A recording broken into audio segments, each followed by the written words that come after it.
এই সংগঠনের শাখা ছড়িয়ে রয়েছে বিশ্বজুড়ে। তাই ইসকনে আসেন সারা বিশ্বের মানুষ। ১৯৭২ সালে প্রথম রথযাত্রা শুরু করে ইন্টারন্যাশনাল কৃষ্ণ কনসাস অর্গানাইজেশন। এবছর সেই রথযাত্রা ৫৩ বছরে পড়ল। মায়াপুরের মতোই কলকাতাতেও মহা ধুমধামে হয় এই ধর্মীয় অনুষ্ঠান। জগন্নাথ, তার বড় ভাই বলরাম ও বোন সুভদ্রার দেব মহিমায় গৌরবান্বিত রথযাত্রার আলাদা আবেগ রয়েছে শ্রী চৈতন্যের প্রাণভূমিতে। সনাতন ধর্মাবলম্বীরা বিশ্বাস করেন শ্রী চৈতন্য এই মায়াপুরে জন্মগ্রহণ করেন।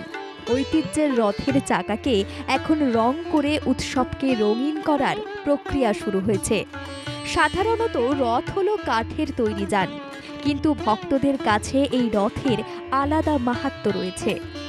জগৎপ্রভু জগন্নাথ যেভাবে নিজের আলোয় ছেড়ে মাসির বাড়ি যান, সেভাবেই এখানেও জগন্নাথ যাবেন মাসির বাড়ি। তাই ধর্মপ্রাণ সারা পৃথিবীর মানুষ এই মায়াপুরে ভিড় জমান। তো অনেক কিছু থাকে, অনেক কিছু নতুন চ্যালেঞ্জেস আসে, কিন্তু জগন্নাথ কৃপাতে লাস্ট 53 ইয়ার্স থেকে খুব ভালোভাবে রথযাত্রা ফেস্টিভ্যালটা হচ্ছে। অনেক লোক আসে, রাশিয়া, আমেরিকা, জাপান, জার্মানি, চাইনা, আফ্রিকা, ওখান থেকে ভক্তরা আসে, পার্টিসিপেটও করে আমাদের যে ব্রিগেডে যে ফেস্টিভ্যালটা হবে। রথ হলো শক্তি বা গৌরবের প্রতীক। জগন্নাথ মহাপ্রভুর এই রথযাত্রায় শুধু ভারতবর্ষের নয়, সারা পৃথিবীর ধর্মপ্রাণ মানুষ এই ঐতিহাসিক রথযাত্রায় অংশগ্রহণ করেন। ১৯৬৭ সালে প্রথম বিদেশে সান ফ্রান্সিসকো শহরে রথযাত্রা শুরু হয়। তারপর থেকে নানা দেশের ভক্তরা এই ইসকনের রথযাত্রায় সামিল হতে এদেশেই চলে আসেন।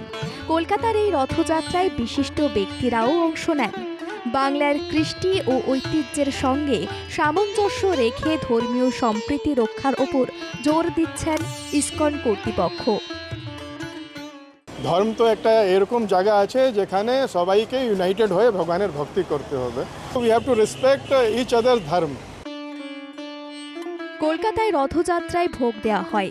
ভক্তি ভরে নানা দেশের ধর্মপ্রাণ মানুষ সেই ভোগ খান। ধর্মীয় ভাবনার আদান প্রদান করা হয় এই উদারতার আঙিনায়। তাই যারা রথে যেতে চান তাদের জন্য সুষ্ঠু ব্যবস্থা করছে ইসকন। শেখ ইরশাদের রিপোর্ট, বাংলা জাগো।